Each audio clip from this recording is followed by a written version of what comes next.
Amersham Museum is an independent local history museum located in Buckinghamshire in the town of Amersham. I joke that we have everything, basically anything you can think of except human remains, all to do with the town of Amersham and the surrounding area. So places like Chalfont St Giles or Little Chalfont, which is where the bin house was and the Duparc family lived.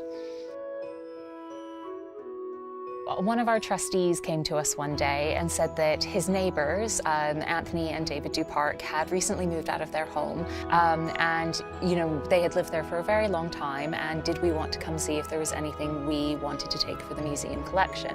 One of the biggest collections that we took from the house was the photography collection. It's a very exciting opportunity to be able to research them to this level of depth and to be able to interview surviving members of the family like Anthony Duparc.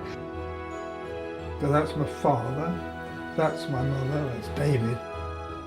My mother had an old-style Kodak box. It was very much just a basic one.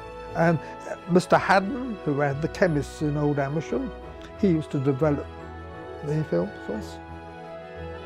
I was very lucky to receive a research fellowship with the Understanding British Portraits group, which has enabled the museum to further catalogue, research and do project work with the Duparc family portraits.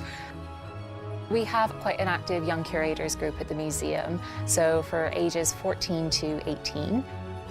And we opened the door and it was a total time warp.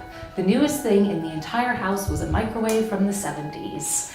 I knew when I got this fellowship that I really, really wanted to work with that group of young people and sort of introduce them to the Duparcs. It was so incredible looking at how these people's lives progressed. So from the main couple, whose name were Ursula and Isaac, from when they were kids, all the way up until these two gentlemen who are very elderly today, were grown and their parents had gone. I really liked this one, which was Ursula. Well, yeah, show everybody because I love this one too. I think it just shows that despite these people being from the past, they're quite similar to us really in many respects. Because there seems to be a lot of war photographs, and yes, it's from both World Wars. Yes, well, that's my parents, that's my father in his civil defence uniform. Yeah. And that's your mother? That's my mother. My mother looked after me because, of course, I was 2 when the Second World War started. My father was an air raid warden. They met through the liberal Jewish synagogue. Little Chalfont didn't exist in those days, in 1923 when they were married. It was just a community which built up around the station. The first sort of memory of growing up was, of course, food rationing. There was just standard bread, margarine. So I knew it was difficult. I understood the reason why. If planes went astray bombing London, then the air raid siren at Amersham would go. We didn't have an air raid shelter, but I had to sort of disappear under the stairs or something like that. One of my aims for the young curators for this experience is for them to gain an appreciation of photographic collections and not just, oh, isn't that a pretty picture in a museum? So starting next time, we're going to have a little bit of a play with these, and we're going to talk about actually how were all of these physically taken and how we go about using something like this that was invented in the 19-teens. That's a camera. I really enjoyed introducing the young curators to the old cameras. I like the viewfinder on it. It's really quirky.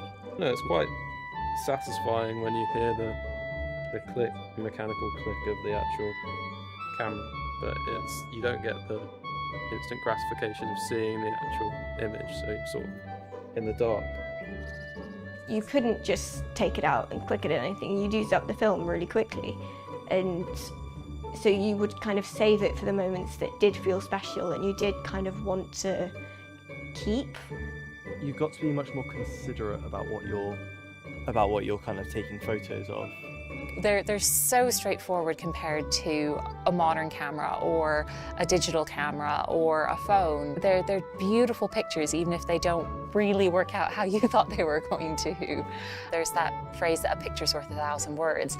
And in many respects, that is absolutely true, especially when it comes to, say, architectural photography or family snapshots or family portraits like the Duparcs. You really get really valuable, factual information out of them. Well, that's interesting. I've not really seen my father looking like this, with dark hair, or even my mother. I wonder where this was.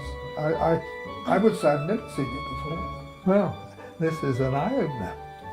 Now, my father, I would describe as a real Victorian, which of course he was, in that I'm sure he loved me. I have no disagreement, but he'd never kiss me to my knowledge, because that's not what men did in those days. It was left to the mother. Well, that's me in my school uniform. And which school did you go to when you wore that uniform? Oh, Amersham College. I won't say school days were the happiest days of my life, because they weren't, but they weren't unhappy. So by the time I was 16 and a half, I was able to start at a firm of accountants. David went to Dr. Challoner's school in Old Amersham. David has Asperger's syndrome, which was not invented in those days. David is brilliant. He studied himself and eventually got a double BSc and a PhD. I retired at the age of 60, and he retired at the age of 67 at the same time. David relies on me still, let's put it like that. He could look after himself while I was on holiday, but otherwise I ran the house, if you like, put it like that. I don't know whether I accepted the fact, that I was now, there were just the two of us, but I did. To be able to meet somebody in person whose history I know so much about, who knows absolutely nothing about me, who had never heard my name before I phoned them up and said, "Hi, I'm from the museum, can I please speak to you about your family?" It's a bit of a bizarre experience. We're slowly working through all of the initial outcomes for the fellowship. By the time the fellowship is finished at the end of the year, all of the photographs in the Duparc family collection will be properly catalogued in great amounts of depth with, the family stories we've heard from Anthony, and taking all of that oral history information. I think it's a huge privilege to be able to get so in depth into one family's history and to feel so close to them. I mean, these are all very personal things, these photographs. They're meant to be shown to family and friends.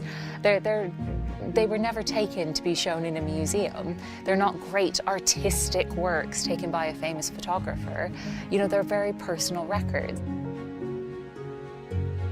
I think it's really, really exciting just to learn people's stories, because once they're gone, the stories are also gone, unless there is some way of preserving them, of recording them. And that is kind of what this project is all about. It's about sharing the story of one ordinary family and making it into something so much bigger that so many other people get to see. Another legacy of this fellowship is we're going to be accessioning some of the young curators' photographs into the museum collection as permanent additions to our collection, and they'll sit alongside the Duparc family photography collection as kind of an addition to it, but also a natural extension and growth of it.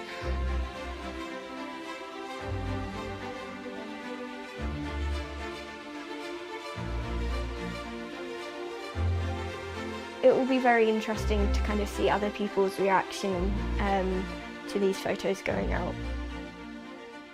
And I think just like being able to share something like this is really special.